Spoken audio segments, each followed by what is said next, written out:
Hello everyone, welcome to keep learning by Swapnil. आइए question देखते हैं।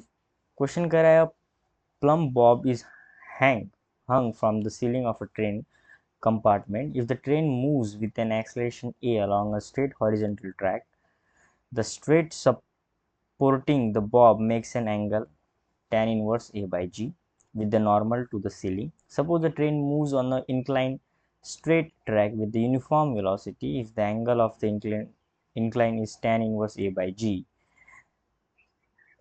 the string again makes the same angle with the normal to the ceiling. Can a person sitting inside the compartment tell by looking at the plumb line whether the train is accelerated on the horizontal straight track, or it is going on the incline? If yes, how? If no, suggest the method to do so. ठीक है। सो आइए थोड़ा question जो है complicated question है, इसे अच्छे से समझेंगे। ठीक, मान लीजिए ट्रेन की बोगी है। ठीक, एक कुछ इस प्रकार बोगी है और यहाँ से एक बॉब को हमने क्या किया है, लटकाया है। अभी आगे की तरफ ए एक्सेलरेशन से जा रहा है, तो इसके क्या होगा, एक सूडो फोर्स आएगा, इसके कारण ये पीछे की तरफ मूव करेगा। ठीक है, किसी एक थीटा एंगल पे। ठीक है, मान लिया अगर मैं यहाँ से इसे ऑब्जर्व कर रहा हूँ। ठीक है, और एक दूसरी केस है जहाँ पे एक इंक्लाइंड सरफेस है और ये सेम बोगी यहाँ पे मूव कर रही है। ठीक, और वहाँ पर भी सेम सिनेरियो है, एक यूनिफॉर्म वेलोसिटी से आगे की तरफ जा रहा है, तो क्या होगा, एक ऐसे बॉब यहाँ पे एंगल बनाएगा थीटा, और ये सेम पर्सन यहाँ से भी ऑब्जर्व कर रहा हूँ। तो अगर मैं ट्रेन के अंदर हूँ और सेम ऐसा सिनारियो हो रहा है, तो क्या मैं ये बता सकता हूँ कि मैं स्ट्रेट लाइन पे मूव कर रहा हूँ या किसी इंक्लाइन प्लेन पे मूव कर रहा हूँ? तो नहीं, आंसर आएगा no.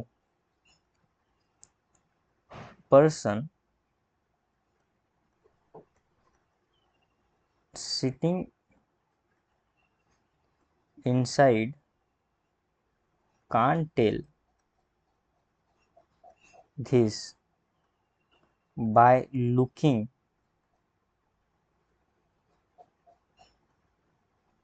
at the plumb line। ठीक है, मतलब वो जस्ट इस बॉब को देख के ये नहीं बता सकता कि वो सरफेस हॉरिजॉन्टल पे चल रहा है या इंक्लाइन पे चल रहा है। पर बताएगा तो कैसे बताएगा, वो बात देखते हैं।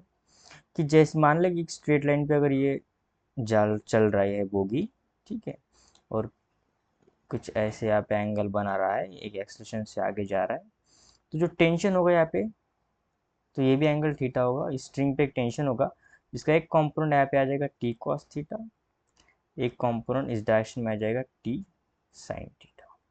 इस डायरेक्शन में सूडो फोर्स जो मास इनटू एक्सलेशन होगा, और नीचे की तरफ एम जी।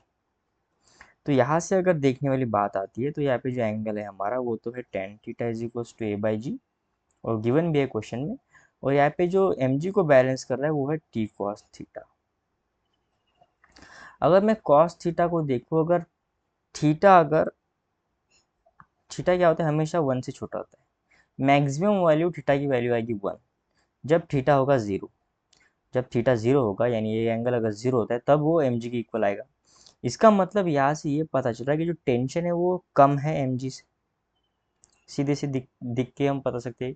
अगर थीटा जीरो होता तो एम जी की इक्वल होता, अगर थीटा जीरो नहीं है तो इसका मतलब टेंशन कम है। तो इस धागे का टेंशन से बता सकते हैं कि एम जी से ये कम है या ज़्यादा है। पर अगर वो इंक्लाइन प्लेन पे, मान लो कुछ ऐसे इंक्लाइन प्लेन पे चल रहा है, ठीक है, यहाँ पे ऐसे एक बॉब है, तो ये इंक्लाइन प्लेन पे होने के कारण इसका मास भी जो है ना, वो इसी डायरेक्शन पे ऐसा आएगा एम जी, और टेंशन आएगा कुछ ऐसे, और ये आगे की तरफ जा रहा है। सो यहाँ पे टी जो है वो एग्जैक्ट एम जी के इक्वल है, क्योंकि ऑलरेडी इंक्लाइन प्लेन पे है, तो एम जी तो ऐसे ही डाउनवर्ड आएगा और टेंशन को बैलेंस आउट कर रहा है। यहाँ पे टी इज इक्वल टू आ जाएगा एम जी। अगर मैं मुझे अगर मैं हॉरिजेंटल पे हूँ, या फिर स्ट्रेट लाइन पे चल रहा हूँ, या फिर इंक्लाइन प्लेन पे चल रहा हूँ, मुझे ऐसा पता करना होगा, तो मैं क्या करूँगा कि जो बॉब पर जो टेंशन लग रहा है स्ट्रिंग के ऊपर, इसे मेजर करूँगा। अगर वो कम होता है तो हम ऐसे मान लेंगे कि ये हॉरिजेंटल पे चल रहा है। अगर टेंशन mg के बराबर हो जाता है तो हम ऐसे मानेंगे कि हम एक इंक्लाइन प्लेन पे चल रहे हैं।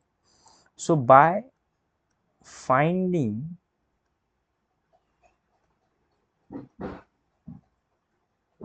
the value of tension, he can or we can find whether form is moving horizontal line or inclined line. So I hope आपको वीडियो सोल्यूशन अच्छा लगा होगा। वीडियो सोल्यूशन अच्छा लगा तो चैनल को सब्सक्राइब कर दीजिए, वीडियो को लाइक कर दीजिए। मिलते हैं नेक्स्ट वीडियो सोल्यूशन में। कीप लर्निंग विद स्वप्निल के साथ।